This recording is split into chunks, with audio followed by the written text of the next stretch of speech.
चलिए हमको स्टार्ट करना था आज बायोमोलिक्यूल ना। शांत हो जाओ तो आवाज आएगी। चलिए देखिए जरा, चैप्टर का नाम है बायोमोलिक्यूल्स। बायो का मतलब आपको पता है, बातें नहीं दीदी लोग बहुत चौंक रही हो।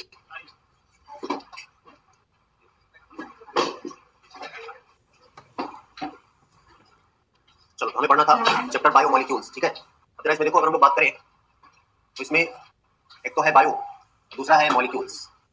मतलब कि बायो का मतलब क्या होता है, लाइफ या लिविंग। और मॉलिक्यूल्स का मतलब किसकी बात करेंगे, केमिकल की बात करेंगे। मतलब लिविंग के अंदर, लाइफ के अंदर, लिविंग बॉडी में पाए जाने वाले केमिकल्स, ठीक है। तो कह रहे हैं कि अगर हम लोग लिविंग की बॉडी में पाए जाने वाले केमिकल्स की बात करें, ये बहुत छोटे और बड़े केमिकल से मिलकर बने हैं। अगर हम लोग लिविंग की बॉडी का कंपैरिजन करें अर्थ क्रस्ट से, सॉइल से, तो लगभग वो सारी चीजें जो अर्थ क्रस्ट में है वो लिविंग की बॉडी में भी पाई जाती है। लेकिन क्या बोला, लगभग, अप्रोक्सीमेटली वो सारी चीजें, वो सारे केमिकल्स, वो सारे एलिमेंट जो अर्थ क्रस्ट में है वो लिविंग की बॉडी में भी प्रेजेंट है। फिर से बोल रहा हूँ, लगभग बोला है, सारा नहीं बोला, ऑलमोस्ट बोला है, ऑल नहीं बोला। जैसे कुछ ऐसे एलिमेंट है जैसे सिलिकॉन वगैरह जो कि हमारी बॉडी में नहीं होते, हमारी का मतलब लिविंग के बॉडी में नहीं होते। अगर हम लोग इस, जैसे कुछ ऐसे एलिमेंट है जैसे सिलिकॉन वगैरह जो कि हमारी बॉडी में नहीं होते, हमारी का मतलब लिविंग के बॉडी में नहीं होते। अगर हम लोग इसी अर्थ क्रस्ट का एनालिसिस करें in the comparison of living body, या लिविंग बॉडी का कंपैरिजन करें अर्थ क्रस्ट से, तो किसी दूसरे एलिमेंट के कंपैरिजन में, जो पहला पैराग्राफ इन्होंने इंट्रोडक्शन कर दिया उसकी लास्ट की दो लाइनें, किसी भी लिविंग की बॉडी में कार्बन, हाइड्रोजन, ऑक्सीजन और नाइट्रोजन एबंडेंस में पाए जाते हैं देन अर्थ क्रस्ट। मतलब अर्थ क्रस्ट के कंपैरिजन में लिविंग की बॉडी में कौन कौन ज्यादा है, कार्बन, हाइड्रोजन, ऑक्सीजन और नाइट्रोजन, जिन्हें एक साथ आप ऐसे बोल सकते हैं, ऐसे बोल सकते हो, कौन, क्या बोल रहे हैं। तो ऐसे जब कोई बोले कौन ज्यादा है तो कौन ना, तो कहेगा मुझे पूछ रहे हैं कौन, तो हाँ कौन, ठीक है, तो समझ जाओगे ना कौन। तो ये ज्यादा है कहां पर, लिविंग की बॉडी में देन अर्थ क्रस्ट, ठीक है ना। और also in the comparison of other element, दूसरे एलिमेंट के कंपैरिजन में भी ये सबसे ज्यादा है। हम लोग चैप्टर पढ़ते थे पहले प्लांट फिजियोलॉजी में, मिनरल न्यूट्रिशन, क्या पढ़ते थे उसमें, पढ़ते थे कार्बन, हाइड्रोजन, ऑक्सीजन, ये मोस्ट एबंडेंट एलिमेंट है प्लांट में। अभी हम लोग लिविंग की बात कर रहे हैं, ठीक है ना। और उसमें नाइट्रोजन पढ़ते थे फोर्थ मोस्ट एबंडेंट एलिमेंट, ठीक है ना। वहां पर ऐसे ही आप याद रखेंगे, कार्बन, हाइड्रोजन, ऑक्सीजन और नाइट्रोजन, याद रहेगा। अब उसके बाद यहां से पहली हेडिंग स्टार्ट होती है, how to analyse chemical composition. अगर हम ये बोल रहे हैं कि एलिमेंटल एनालिसिस अगर देखी जाए तो लिविंग के बॉडी की और अर्थ क्रस्ट की ऑलमोस्ट सेम है, लगभग सेम है। लेकिन अब ये कैसे एनालाइज करेंगे, हम कैसे एनालिसिस करेंगे, कौन कौन से एलिमेंट्स पाए गए, ठीक है ना, कौन कौन से कंपाउंड्स पाए गए, कौन कौन से इनऑर्गेनिक है, कौन कौन से ऑर्गेनिक है, इनकी एनालिसिस करनी है तो हमें कोई ना कोई लिविंग टिश्यू लेना पड़ेगा। और लिविंग टिश्यू में अगर हम लोग बात करें तो हम लोग दो लेंगे। देखो बहुत सारे माइक्रो ऑर्गेनिज्म और माइक्रो ऑर्गेनिज्म आपने नाम सुना होगा। माइक्रो ऑर्गेनिज्म में दो ही आते हैं, प्लांट और एनिमल, तो हम मेनली इन्हीं की बात करेंगे, ठीक है ना। बाकी सब माइक्रो में आते हैं, फंजाई, बैक्टीरिया, ये सब, ठीक है ना, प्रोटोजोअन्स। तो हम लोग मेनली माइक्रो की बात कर रहे हैं, तो इन्हीं में हम टिश्यू ले लेते हैं, चाहे प्लांट का टिश्यू ले ले, चाहे एनिमल का टिश्यू ले ले, और इसी की हमें क्या करनी है, एनालिसिस करनी है। तो ध्यान से सुनिएगा, अगर हम यहाँ पर ये बोले, अगर यहां पर हम बोले कि ऑलमोस्ट, चलो यहीं पर लिख दे रहे हैं, almost all the elements of earth crust are also present in livings body. बोलो कोई डाउट। ऑलमोस्ट बोला है, ऑल नहीं बोला है, ध्यान से सुनो, ठीक है ना। लगभग सारे बोला है, सभी नहीं बोला है। और अगर हम दूसरी बात करें तो कह रहा है कि अगर हम लोग ये देखें तो कह रहा है carbon, hydrogen, oxygen and nitrogen are present in abundance in comparison of other elements in the living body then earth crust, याद रहेगा ना। तो क्या बोला, कार्बन, और एनसीईआरटी ने कार्बन और हाइड्रोजन लिखा है, क्या लिखा है, कार्बन और लिखा है ना। तुम ये भी कर दो, ऑक्सीजन और nitrogen are present in abundance when other elements in living body then earth crust। मतलब अर्थ क्रस्ट के कंपैरिजन में और दूसरे एलिमेंट से ज्यादा पाए जाते हैं कौन, ये कार्बन, हाइड्रोजन, ऑक्सीजन और नाइट्रोजन, कहां पर, लिविंग की बॉडी में। ये पहला अंडरलाइन कर लेंगे जो लोग एनसीईआरटी लेके बैठे हैं, कि अगर आप ये इंट्रोडक्शन वाले पैराग्राफ में है कि अगर आप एनालिसिस करते हैं, एलिमेंटल एनालिसिस करते हैं, तो एलिमेंटल एनालिसिस में लगभग सारी चीजें वो सेम है। फिर से मैं बार बार बोल रहा हूँ, ऑलमोस्ट बोला है, ऑल नहीं बोला है, ठीक है ना, कई बार बोल चुके हम, 4-5 बार, तो याद होना चाहिए, ठीक है। और उसके बाद कौन कौन ज्यादा है वो बता दिया। अब चलो जरा आगे हम लोग बढ़ते हैं, अगले पॉइंट जो लोग अंडरलाइन करें एनसीईआरटी में कर लो, लिखने वाले बोलेंगे लिखने के लिए। अगले हम लोग आते हैं, हेडिंग है how to analyse chemical composition.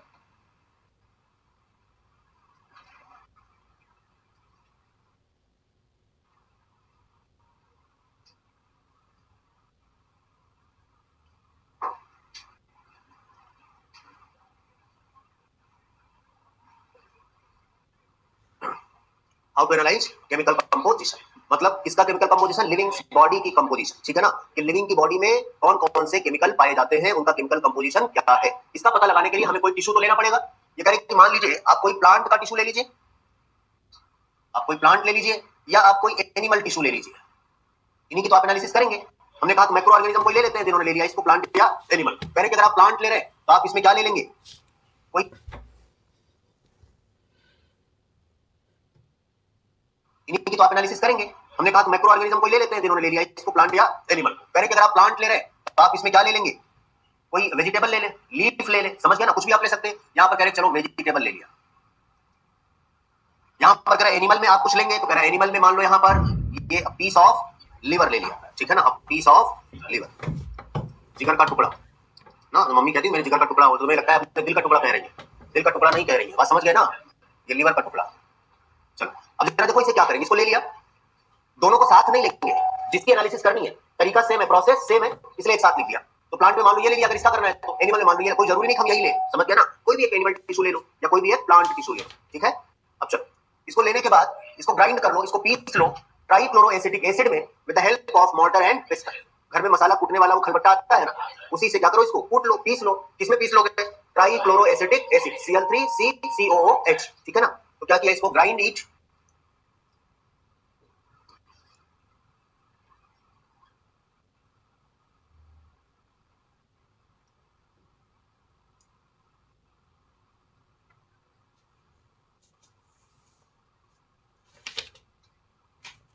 ठीक है ना, with the help of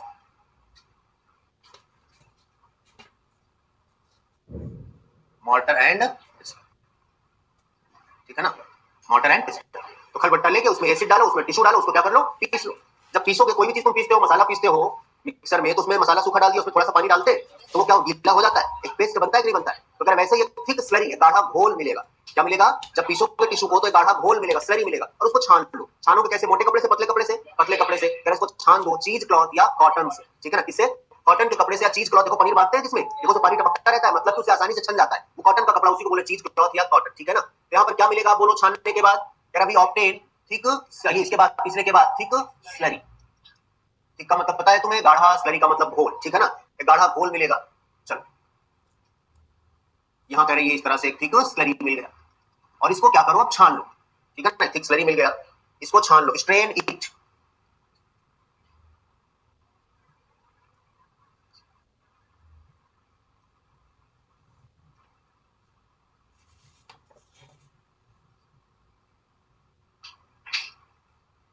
strain मतलब छानना, इसे छान लो कि चीज क्लॉथ या कॉटन से। जब कोई चीज तुम छानते हो तो कितनी चीजें मिलती है, दो। जैसे चाय बनाते हैं, अगर चाय छानते हो तो चाय बनाते समय वो घोल ही तो है, उसमें तुमने चाय पत्ती डाला, चीनी डाला, पानी या दूध डाला, अदरक डाला, ये सारी चीजें तुमने डाला। बॉयल करने के बाद उसको जब छानते हो तो बताओ चीनी जो है वो छन जाती है कि नहीं छनती, छन जाती है ना। क्यों छन जाती है, क्योंकि हाँ नहीं छनती, डिजॉल्व हो जाती है तो छन जाएगी ना। हाँ तो भाई तभी तो पूछ रहे हैं, डिजॉल्व अगर बता, अदरक छन जाता है नीचे, क्यों नहीं छनता, क्योंकि वो डिजॉल्व नहीं होता, वो पानी में सॉल्युबल नहीं था। जो इलायची डाले वो छन जाती है क्या, क्योंकि वो पानी में सॉल्युबल। जो चाय पत्ती डाले थे वो छन गई क्या, क्योंकि वो पानी में सॉल्युबल। लेकिन जो चीनी डाला था वो छन गई, क्योंकि वो पानी में सॉल्युबल। बोलो बात सही है, जो जितना ज्यादा सॉल्युबल होगा उतना ज्यादा छन जाएगा। ये बात में आगे में पढ़ाएंगे, ब्रीदिंग एक्सचेंज ऑफ गैसेस में solubility of gas in the blood, समझ गए ना। तो जो जितना ज्यादा सॉल्युबल होगा उतना ज्यादा, तो तुम्हें दो चीजें मिली, जब तुम चाय छन्नी से छाने तो चाय जो तुमने बनाई वो नीचे आ गई, और चाय पत्ती, अदरक, इलायची चाय छन्नी के ऊपर रह गई। तो दो चीजें मिली, एक तो वो जो पानी में सॉल्युबल थी वो नीचे आ गई, और एक वो जो सॉल्युबल नहीं थे वो ऊपर चाय छन्नी पर रह गई। बोलो बात सही है। तो इसे नाम देते हैं, जो नीचे चला गया छन के उसे बोलेंगे पानी में सॉल्युबल। बोलो बात सही है। और जो नहीं छनी वो क्या है, इनसॉल्युबल। यहाँ पर सॉल्वेंट क्या लिया था, पानी की एसिड, एसिड क्या लिया था। छानने के बाद जब छानोगे तो छानने के बाद तुम्हें कुछ चीजें मिलेंगी, कुछ चीजें ऐसी मिलेंगी जो छन के यहाँ पर आ गई, और कुछ चीजें ऐसी मिलेंगी जो यहीं पर रह गई। तो ये वाला क्या होगा, बोलो एसिड सॉल्युबल, और ये वाला क्या होगा, एसिड इनसॉल्युबल। इसी को बोला यार एसिड सॉल्युबल पूल और एसिड इनसॉल्युबल पूल, बात समझ गए। चलो इसी को बोलते हैं फिल्ट्रेट। क्या बोलते हैं, जो छन गया इसे बोलते हैं फिल्ट्रेट, क्या बोलेंगे। और जो नहीं छना इसे बोलते हैं रिटेंटेट। क्या बोलते हैं,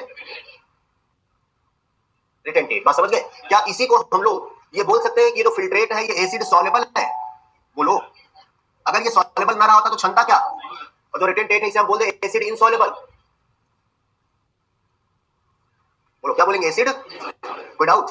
ये पूरी प्रोसेस अपनाने के बाद जो ये लोग कर रहे थे, इनको यहां पर ढेर सारे एसिड सॉल्युबल पूल में ढेर सारे, there are thousands of organic compounds, organic compounds are present. यहां पर ढेर सारे इनको क्या मिले, हजारों की संख्या में ऑर्गेनिक कंपाउंड मिले एंड इनऑर्गेनिक ऑल्सो। यहां पर उन्होंने जब एनसीईआरटी में देखोगे तो ऑर्गेनिक ही लिखा मिलेगा, बहुत सारे इनऑर्गेनिक तो नहीं लिखा है। अभी जब आगे इनऑर्गेनिक एनालिसिस करेंगे तो बताएंगे कि inorganic compound acid soluble pool में भी प्रेजेंट थे। हम एसिड सॉल्युबल पढ़ रहे तो अभी लिख दिया, बोले याद रहेगा, कोई डाउट? इतनी सी कहानी है इनकी कि how to analyse chemical composition में। अभी आपने एनालिसिस करी मेनली ऑर्गेनिक कंपाउंड्स की, कुछ इनऑर्गेनिक प्रेजेंट थे वो अलग बात है, लेकिन मेनली किसका, ऑर्गेनिक कंपाउंड्स का, बोले याद रहेगा। अब उसके बाद इसमें पढ़ना है दूसरा, इनऑर्गेनिक कंपाउंड की एनालिसिस कैसे करते हैं। आप पन्ना पलटिए, दो पन्ना पलटिए, आगे जाइए, हेडिंग आपको मिलेगा बायो माइक्रो मॉलिक्यूल, एनसीईआरटी में लाया करिए, एनसीईआरटी मिला बायो माइक्रोमोलिक्यूल, ध्यान से सुनिए, वहां पर यही कहानी आएगी, वहां पर यही कहानी आएगी, ध्यान से सुनो कि ये जो एसिड सॉल्युबल पूल है इसमें पाए जाने वाले जितने भी कंपाउंड्स थे उनमें एक सिमिलैरिटी पाई गई। सिमिलैरिटी ये पाई गई इन सब का मॉलिक्यूलर वेट 18 to 800 डाल्टन के बीच था। कितना था? 18 से 800 डाल्टन के बीच था इनका मॉलिक्यूलर वेट। इनको नाम दिया बायो माइक्रो मॉलिक्यूल, क्या नाम दिया? और इसमें आते हैं मोनोमर एंड डाइमर। अभी आप मोनोमर, बहुत सारे मोनोमर आगे पढ़ेंगे इसी चैप्टर में, न्यूक्लियोटाइड पढ़ेंगे, एमिनो एसिड पढ़ेंगे, मोनोसैकेराइड पढ़ेंगे, समझ गए ना, वो सब इसमें आते हैं। और जो रिटन डेट थे, जो नहीं छने थे, ये देखा गया इनका मॉलिक्यूलर वेट 1000 डाल्टन से ज्यादा था और इनको नाम दिया बायो माइक्रो मॉलिक्यूल, क्या नाम दिया? तो बोलो अब यहाँ पर इन्होंने यहीं से कहानी की शुरुआत करी है कि एसिड सॉल्युबल पूल में या फिल्ट्रेट में जितने भी केमिकल कंपाउंड्स पाए गए उनमें ये सिमिलैरिटी थी कि उन सब का मॉलिक्यूलर वेट 18 से 800 डाल्टन के बीच था। इनका नाम दिया बायो माइक्रो मॉलिक्यूल। यहाँ पर मोनोमर और डाइमर पाए गए, लेकिन जो नहीं छने इनका मॉलिक्यूलर वेट 1000 डाल्टन से ज्यादा था, इन्हें मैक्रो मॉलिक्यूल बोला। और यहाँ पर पॉलीमेरिक सब्सटेंस आते हैं जैसे पॉलीसैकेराइड, न्यूक्लिक एसिड, प्रोटीन, बात समझ गए, लिपिड भी आता है जो कि एक्सेप्शन में है, ठीक है। और कह रहे ये जितने हमने नाम लिया इनका मॉलिक्यूलर वेट 10,000 के रेंज में था, 1000 के ऊपर है तो हम उसे बायो मैक्रोमोलिक्यूल बोलेंगे, लेकिन यहाँ पर जितने मैक्रोमोलिक्यूल का नाम लिया हमने इनका मॉलिक्यूलर वेट 10,000 की रेंज में था। लेकिन इसमें भी कह रहा है लिपिड। अब उसी में देखो एक लाइन लिखा मिलेगा, लास्ट की 2-3 लाइनों में ये लिखते हैं उसी माइक्रोमोलिक्यूल में, lipid whose molecular weight not exceeding than 800 dalton, मिला ना, एनसीईआरटी की लाइन है। लेकिन फिर भी but remain in the acid insoluble pool, why? जरा वहां पर आते हैं क्यों, ध्यान से सुनो, क्योंकि अभी बोला कि यहां पर वो आएंगे जिनका मॉलिक्यूलर वेट 1000 से, लेकिन यहां पर मैं लिपिड का भी नाम लिया जिसका मॉलिक्यूलर वेट 800 डाल्टन से ज्यादा नहीं है, 800 डाल्टन से ज्यादा, बात समझ गए? अब सुनो ध्यान से, लेकिन फिर भी वो यहीं पर आता है, एसिड इनसॉल्युबल में आता है, क्यों? तो इन्होंने बताया कि जब आप किसी टिश्यू को पीसते हैं, जैसे आप मोटर पिस्टल खेल से पीसा, तो एक्चुअली आप उसके सेल के स्ट्रक्चर को डिस्टर्ब कर रहे हैं, डिस्टर्ब मतलब खराब कर रहे हैं, बोलो बात सही है? तो आपने ये भी पढ़ा सेल ऑफ लाइफ में कि सेल मेम्ब्रेन में लिपिड पाई जाती है, क्या पाई जाती है? तो जब आप पूरी सेल को पीस रहे हैं तो उसमें लिपिड भी तो है मेम्ब्रेन में, और जो लिपिड है ना ये छोटे छोटे वेसाइकल बना लेते हैं, क्या बना लेते हैं?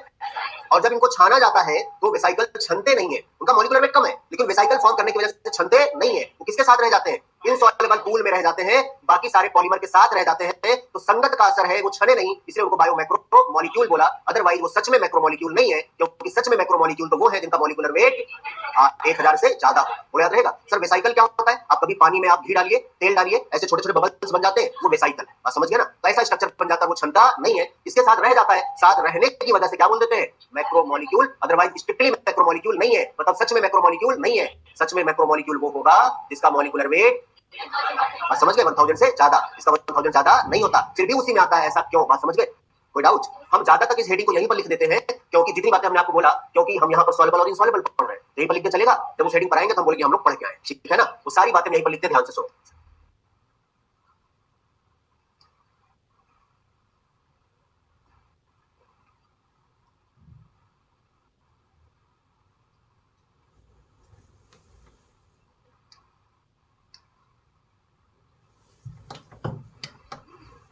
चलो देखो, यहां पर जितने भी फिल्ट्रेट में केमिकल पाए गए, बात नहीं कर, देखो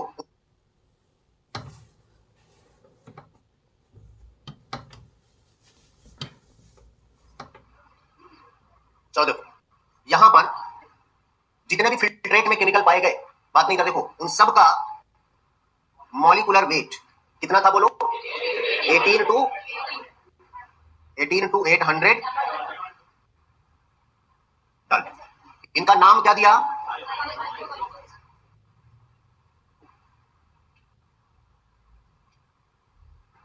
बायो माइक्रोमोलिक्यूल, ठीक है ना? और इसमें आते कौन है? इसमें कौन कौन आएंगे? जैसे मोनोमर एंड, आप बोल सकते हैं monomeric substances and dimeric substances, ठीक है ना?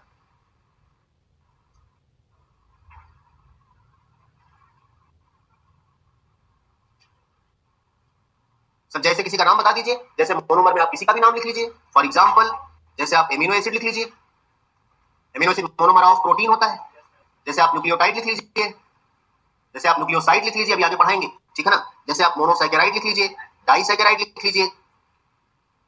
अब बहुत सारे वो मोनोसैकेराइड का नाम लिख के देगा, हमने तो खाली इतना ही लिखा, अब वो मोनोसैकेराइड का नाम लिख के देगा, जैसे ग्लूकोज, गैलेक्टोज, फ्रक्टोज, डाइसैकेराइड नाम देगा, सुक्रोज, माल्टोज, लैक्टोज, वो एमिनो एसिड का नाम लिख देगा आपको, ठीक है ना। तो आपको पता होना चाहिए कि एमिनो एसिड है, एमिनो एसिड मोनोमर है, वो इसमें आएगा, ठीक है ना। चलो बाकी जो यहां पर थे, कह रहा जो रिटन डेट में थे, सबका मॉलिक्यूलर वेट,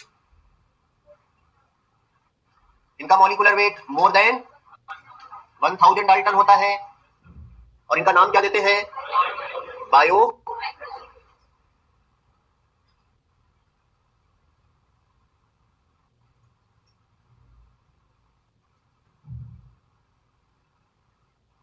मैक्रोमॉलिक्यूल, ठीक है ना। अब भैया दीदी तुम दोनों चली जाओ बाहर, सोफे बैठ जाओ, सोफा लगा बतिया के तब आओ, जाओ निकल जाओ बेटा, तुम निकलो बाहर, निकलो, जाओ जाओ, दोनों लोग बतिया लेना, फिर आना, जाओ तुम भी जाओ, बतिया लेना जितना मन भर के बतिया लेना, मन करे नहीं, सॉरी नहीं बेटा, जाओ, कल भी तुम बतिया रही, कोई बात, परसों बतिया रही, जाओ, जब नई वाली लड़की एक साथ में तुम्हारे, जाओ चलो बायो। अरे कल भी समझाया था, परसों भी समझाया था ना, क्या तुम बेवकूफ समझते हो जो आदमी पढ़ा रहा है। हाँ, जब से बैठी इतना स्मार्ट तुम लोग नहीं हो गए हो, सब तुम्हें आता है। दिन से कहा आता है, कहाँ से आता है, मैं कुछ बताओ, अरे सर मत पूछिए, क्या यहाँ वो नाटक चल रहा है, मतलब सब शांति से बैठे लाइन से, इधर सब बतिया पड़ेंगे दोनों। हाँ, इतना तो कुछ है कि नहीं है, तो सुना देंगे भी तो कौन सा बड़े खराब है, सुना देते हैं, पढ़ने आए हो ना, पढ़ो यार, सब शांति से बैठे, ज्यादा स्मार्ट बन रही है, यहाँ सब बेवकूफ बैठे। चलो आगे चले, बायो मैक्रो मॉलिक्यूल, हम खराब पढ़ाते हो तब तुम बतियाओ, हम चले जाएंगे। हाँ, हमें लगता है हम खराब नहीं पढ़ाते, ठीक है ना। तो तब तुम अगर बतिया रहे हो तो फिर तुम्हें, तुम्हारे अंदर कमी है, मेरे अंदर नहीं, और तुम्हें लगे नहीं समझ आया हमसे पूछो, तुम्हारे अंदर इतनी समझ तो डेवलप हो नहीं, तुम समझ जाओ हम अच्छा पढ़ा रहे, खराब पढ़ा रहे, इतनी आदत तुम यहाँ क्यों होते। अगर तुम इस लायक बन जाते कि हम इतना जानते हैं कौन अच्छा पढ़ाता कौन खराब, तुम यहाँ रहते ही नहीं। हाँ, ये हो सकता है कि किसी की भाषा आपको कम समझ आए, किसी की ज्यादा, सब अच्छा पढ़ाते, कोई भी टीचर हो, अपने अंदर कमियां ढूंढिए, इनका तो मैटर ही नहीं, इनकी तो आदत खराब है बतियाने की, अब जब आएंगी दोबारा तो नहीं बतियाएंगे, ठीक है ना, और बतियाएंगे तो नहीं आएंगी। ऐसी क्या कौन सी बात छूटी है बताओ। हाँ, ऐसी कौन सी तुम्हारी बात, अब देखो इतना डिस्टर्ब हुआ ना, हर जगह अच्छे से पढ़ रहे हैं मन लगा के, सुबह सुबह पता नहीं कौन सी बात छूटी पड़ी है। अच्छा ये भी है कि जब एक बार कह दिया, इन्हीं को पर्टिकुलर ने परसों कहा था कि मत बतियाओ, फिर भी नहीं समझ आता है। चले आगे भैया, चलिए तो क्या हुआ बोलो, बायो मैक्रो मॉलिक्यूल में क्या बोला, यहाँ पर कौन आएंगे, पॉलीमेरिक सब्सटेंस, यहाँ बोला मोनोमर और डाइमर, यहाँ पर क्या बोला, पॉलीमेरिक सब्सटेंस, पॉलीमेरिक सब्सटेंस से जैसे कौन कौन से आएंगे यहाँ पर पॉलीमर, इन्होंने नाम लिखा है, इधर नाम लिख लेते हैं। जैसे कहता है कि पॉलीसैकेराइड, ध्यान सुनिए कौन आएगा, पॉलीसैकेराइड, ठीक है, protein, nucleic acid and lipid. लेकिन लिपिड हमेशा याद रखोगे एक्सेप्शन में है, इसमें है, एक्सेप्शन में है। अच्छा इन सब का मॉलिक्यूलर वेट, ये तो पॉलीमेरिक सब्सटेंस, इन सब का मॉलिक्यूलर वेट, अच्छा ये ध्यान देंगे, कई बार कंफ्यूज हो जाते हैं, सर अभी आपने कहा 1000 डाल्टन, अब कह रहे हैं आप 10,000 डाल्टन, बेटा 1000 के ऊपर जिसका भी मॉलिक्यूलर वेट होगा उसे मैक्रोमॉलिक्यूल बोलेंगे, 1000 के ऊपर बहुत आते हैं ना, तो यहाँ पर जितने आपने पॉलीमर लिखा, इनका मॉलिक्यूलर वेट 10,000 की रेंज में है, 1000 से ज्यादा ही है ना, तो दोनों में अंतर समझ आ रहा है कि नहीं आ रहा है। इनका मॉलिक्यूलर वेट, इनका मॉलिक्यूलर वेट था in the range of 10,000 Dalton. बोलो किसी को कोई डाउट, बात समझ गए, इतनी सी कहानी। अब यहां पर हमने कहा कि ये जो है लिपिड जो है वो एक्सेप्शन में है, लिपिड जो है ये, और इधर इसकी बात कर लेते हैं, बिल्कुल एनसीईआरटी की लाइन आप मिला सकते हैं, एनसीईआरटी लिखती है lipid whose molecular weight, lipid whose molecular weight, lipid whose molecular weight not exceeding than, not exceeding than, exceed मतलब ज्यादा, 800, हम सीधा ऐसे लिख सकते हैं, ये एनसीईआरटी की भाषा से लिख रहे हैं, ऐसे उठा के क्वेश्चन दे देंगे, ठीक है ना, ताकि आपको ऐसे याद रहे। हम सिंपली लिख सकते हैं लिपिड जिसका मॉलिक्यूलर वेट पॉइंट वाइज लिखते हैं, 800 डाल्टन से ज्यादा नहीं होता, कम होता है, lipid whose molecular weight not exceeding 800 dalton but remain in, बोलो किसमें, एसिड इनसॉल्युबल पूल, या उसका नाम आपको रिटेंटेट भी पता है, बोलो बात सही है, इनसॉल्युबल पूल, बिकॉज क्योंकि, अब याद रहेगा, क्योंकि ऐसा, अब अगर देखते हैं when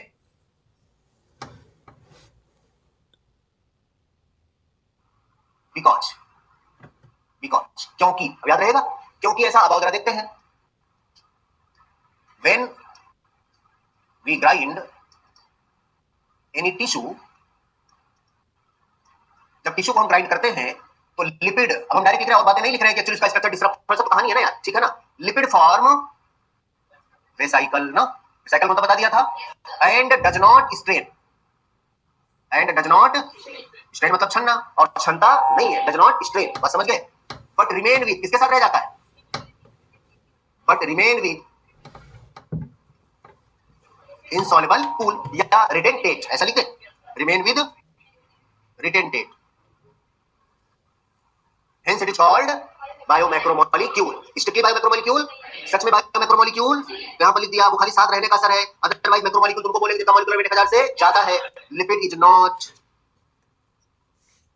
स्ट्रिक्टली मैक्रोमोलिक्यूल, स्ट्रिक्टली मतलब सच में ट्रूली वो मैक्रोमोलिक्यूल नहीं है, याद रहेगा। कुछ बातें और हैं इसमें, एक दो बातें छोड़ रहे हैं, कुछ हेडिंग में भी तो पढ़ लेंगे ना। वहां पर जैसे लिखा है कि साइटोप्लाज्म में जो पाए जाते हैं, मेम्ब्रेन में जो पाए जाते हैं वो मैक्रोमोलिक्यूलर में आते हैं, बाकी साइटोप्लाज्म वाले माइक्रोमोलिक्यूल में आते हैं, ठीक है ना। वो हेडिंग पढ़ के वहां पर अंडरलाइन करा दो। इतनी बातें हैं किसके लिए, अभी हमने इस हेडिंग की मेन पॉइंट हमने ये पढ़ा था, इतना याद रहेगा। इसे क्या बोलेंगे और इसे क्या बोलेंगे, इसमें कौन होगा और इसमें कौन होगा, ये भी आप पता कर लिए, क्योंकि यहाँ पर सॉल्वेबल इनसॉल्वेबल पढ़ रहे हैं तो यही पर याद हो जाना चाहिए। बोलो कोई डाउट। अब हम पढ़ेंगे इनऑर्गेनिक एलिमेंट्स या कंपाउंड्स की एनालिसिस, लेकिन इतना आप लिख लीजिए, ये भी किसी को लिखना था, ये वाला लिखिए यहां से आगे।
हो गया, हो गया, सबका हो गया, चेंज करें।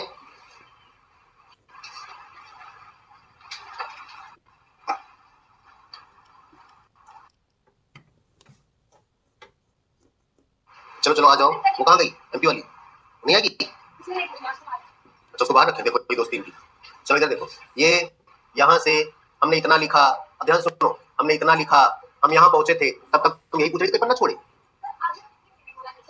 हमने बताया होगी, हाँ तुम सुन रही थी, मदद लेके आई हो, हाँ चलो बैठो। अब बताओ, हम यहाँ तक पहुंच गए, तुम अभी तक यही पूछ रही हो, अरे सब आता है इसका मतलब क्या बतियाओगी, और सब तो आते ही नहीं है जो हम पूछेंगे तो। बैठो चुपचाप, हो गया, लिखो लिखो।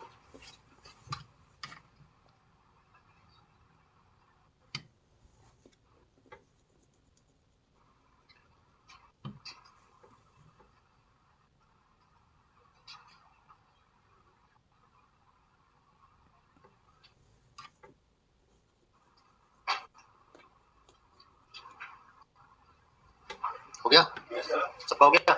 चलिए इसी के आगे लिखिए, ज्यादा मतलब नॉट मोर देन 800, उसी को ऊपर लिख दो, नॉट मोर देन मतलब उससे एक्सीड नहीं करता, उससे ज्यादा नहीं होता है, ठीक है। आगे लिखिए, अब देखो यहाँ पर इन्होंने कुछ एलिमेंट का अर्थ क्रस्ट और सॉइल से कंपैरिजन करके लिखा है ना, कौन सा एलिमेंट अर्थ क्रस्ट में कितना और सॉइल में कितना, तो एनसीईआरटी में टेबल देख के याद करना, ठीक है ना, क्लियर। चलो आगे इसी के बाद लिखो, all the carbon containing compounds, all the carbon containing compounds, all the carbon containing compounds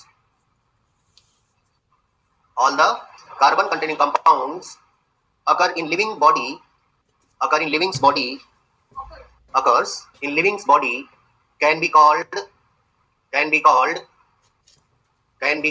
biomolecules, can be called biomolecules. However living's body have inorganic compounds and elements also.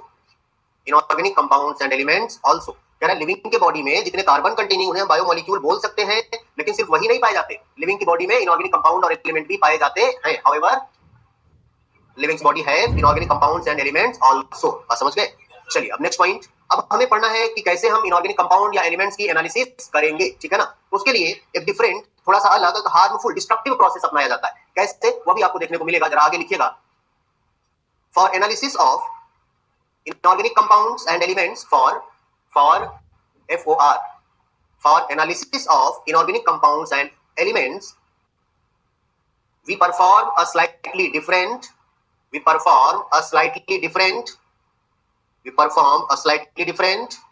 and destructive process.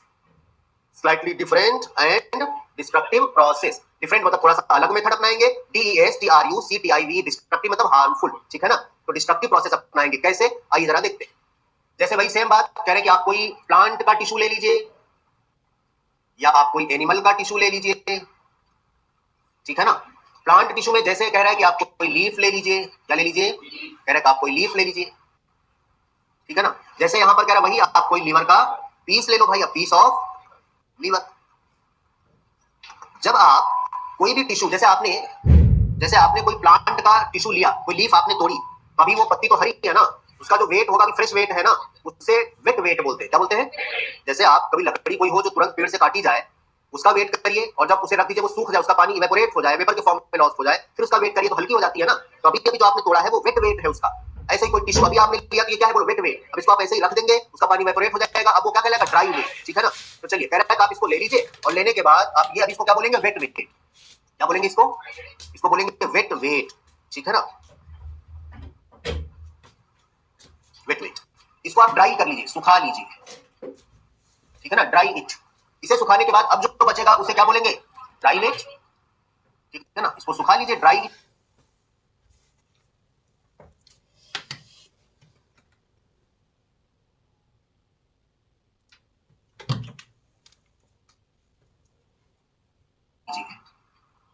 ठीक है ना, dry it. इसे सुखाने के बाद अब जो बचेगा उसे क्या बोलेंगे, ड्राई वेट, ठीक है ना। इसको सुखा लीजिए, ड्राई इट। सुखाने के बाद जो बचा वो क्या है, बोलो ड्राई वेट। अब जब ड्राई वेट बचा तो कह रहे इसको जला दीजिए, बर्न इट, ठीक है ना, इसे जलाइए, बर्न इट। जलाने के बाद जब आप जलाएंगे कोई भी आप पत्ती, कोई लकड़ी, जब आप जलाते हैं, जब आप कोई चीज जलाएं और धुआं निकलता है, आप ऐसा हाथ लगा लीजिए और थोड़ी देर बाद हाथ हटाइए, उसमें देखो पानी पानी लग जाता है आपके हाथ पर। इसका मतलब धुआं जो निकला उसमें पानी है, क्योंकि आपने जो ड्राई किया था, ड्राई करने के बाद भी उसमें अभी पानी, बात समझ गया ना। उसमें कार्बन कंटेनिंग कंपाउंड्स है, जो कार्बन कंटेनिंग कंपाउंड्स अभी उसमें बचा था वो CO2 के फॉर्म में गैस बन के निकल जाएगा। जो पानी अभी भी था वो वेपर के फॉर्म में निकलेगा गर्म करने से, बात समझ गए। और वो सब तो निकल गया, जो कुछ बचा जिसे आप राख कहते हैं ना, ऐश, अब उसमें इनऑर्गेनिक कंपाउंड्स और एलिमेंट्स हैं। तो ये एक अलग तरीका अपनाया गया कि नहीं अपनाया गया। तो चलो यहां पर कह रहे हैं कि अब इतना करने के बाद जो इसमें कार्बन कंटेनिंग कंपाउंड रहा होगा,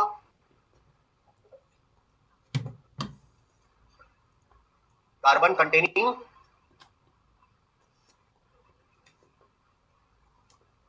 loss HCO2 and water evaporates, या ऐसे बोलो in the loss in the form of vapor, ठीक है ना, evaporates. The remaining is called, इन्होंने लिखा what is remaining, जो कुछ बचा, remaining is called, अब वो जो उड़ गया उसके बाद जो बचा, remaining is called ash. ash मतलब राख, ऐश भी जो आप ऐश कर रहे हैं, समझ गए ना, क्या है बोलो, remaining is called ash, which contain, इसमें है inorganic compounds and elements, ठीक है ना। it contain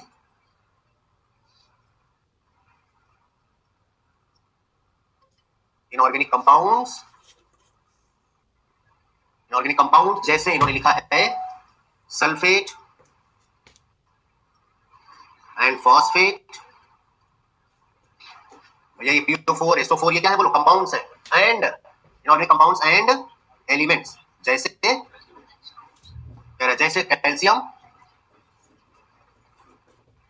कैल्शियम, मैग्नीशियम और भी होंगे, एक्सेट्रा लिख दीजिए। बोलो कोई डाउट? तो ये एक अलग तरीका अपनाया कि नहीं अपनाया? डिस्ट्रक्टिव, इसको जला रहे हैं, बोलो बात समझ गए ना? ये कैसे जा रही है एनवायरमेंट में, कोई डाउट? ये क्या है बोलो? इनऑर्गेनिक कंपाउंड्स की और एलिमेंट्स की एनालिसिस। आपको नहीं समझ आता तो आपने भी पैराग्राफ में लिख लिया इनऑर्गेनिक की एनालिसिस ऐसे करेंगे, ठीक है ना? ये है analysis of inorganic compound and elements, और इसके पहले किसका पढ़ा था? बोलो कोई डाउट? लिख लीजिए इसको।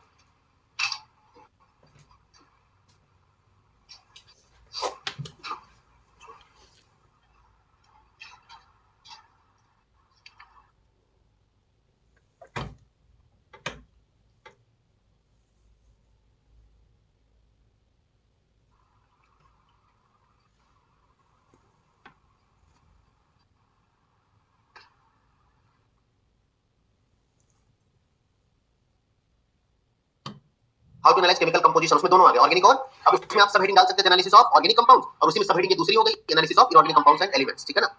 आपको पॉइंट वाइज डिफरेंशिएट कर लिखना, वैसे लिख लीजिए।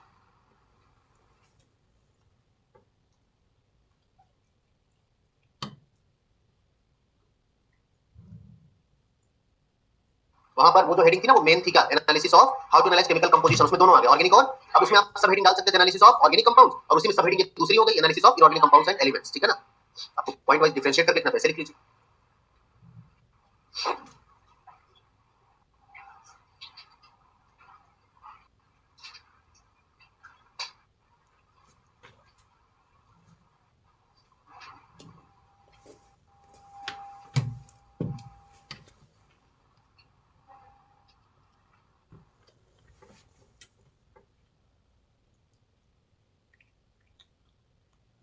पढ़ने की जरूरत नहीं है कि एलिमेंटल एनालिसिस देखेंगे तो हमें एलिमेंट दिखाई पड़ेंगे, कह रहा, और हम अगर आगे देखते कंपाउंड्स की बात करते हैं तो उसमें इनऑर्गेनिक और ऑर्गेनिक कंपाउंड्स देखने को मिलेंगे, बात समझ गए? उसके बाद का पैराग्राफ, तो ये दो लाइन इन्होंने लिखा है, हर बात लिखी नहीं जाती, समझिए उसको क्या बोला। कह रहा है कि अगर हम लोग एलिमेंटल एनालिसिस की बात करेंगे तो हमको एलिमेंट ही तो पता चलेंगे। कह रहा है कि elemental analysis of living body give us an idea of presence of carbon, hydrogen, ये सब इनऑर्गेनिक तो है, ऑक्सीजन, क्लोरीन, समझ गया ना? एंड कंपाउंड्स की एनालिसिस करेंगे तो हमें इनऑर्गेनिक और ऑर्गेनिक कंपाउंड्स देखने को मिलेंगे, ठीक है ना? अब आगे चलिए, अगला पैराग्राफ में दिया, कह रहा है अगर हम लोग केमिस्ट्री के पॉइंट ऑफ व्यू से पढ़ें तो आप वहां पर पढ़ते हैं फंक्शनल ग्रुप, जैसे aldehyde CHO, ketone CO, carboxyl group COH, ये सब तो पढ़ते हैं ना, एरोमेटिक कंपाउंड अलग अलग पढ़ते हैं। लेकिन जब आप बायोलॉजिकल पॉइंट ऑफ व्यू से पढ़ते हैं तो आप फंक्शनल ग्रुप नहीं पढ़ते हैं, हम लोग पढ़ते carbohydrate, protein, amino acid, nitrogenous base, pigments, इस तरह से हम लोग पढ़ते हैं, बोलो बात सही है? इन्होंने अब बात की है एक एमिनो एसिड की, कह रहे हैं कि पहला पैराग्राफ एमिनो एसिड के बारे में, लास्ट वाला पैराग्राफ उस पेज की पहली लाइन इन्होंने क्या लिखा है कि एमिनो एसिड एक ऑर्गेनिक कंपाउंड्स है, और एमिनो एसिड में क्या क्या चीजें पाई जाती हैं, हम लोग आगे बढ़ जाए तो चलिए लिखिएगा, इसके बाद पॉइंट लिखिए।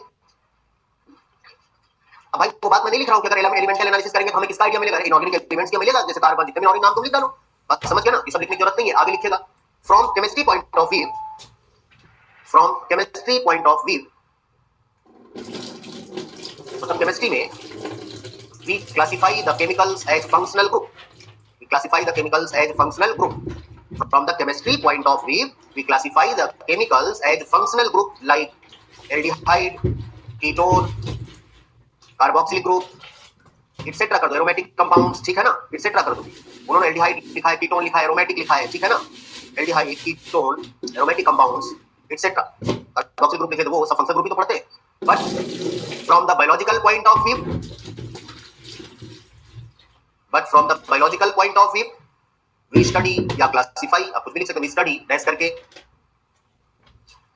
Carbohydrate, protein, nitrogenous bases, pigments etc लिखो, ETC, carbohydrate, protein, nucleic acid, कुछ भी लिखते चलेगा, ऐसे तो पढ़ते हो, नाइट्रोजनस बेसेस, पिगमेंट्स etc, ठीक है? अब अगली बात हम लोग करते हैं एमिनो एसिड, लिख लो पॉइंट वाइज, उन्होंने पैराग्राफ लिखा है तो हेडिंग डाल के लिख लो एमिनो एसिड,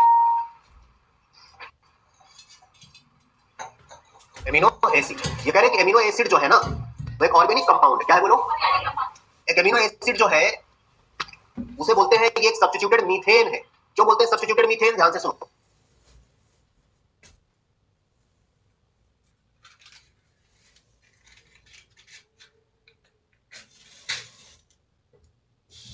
क्या है बोलो?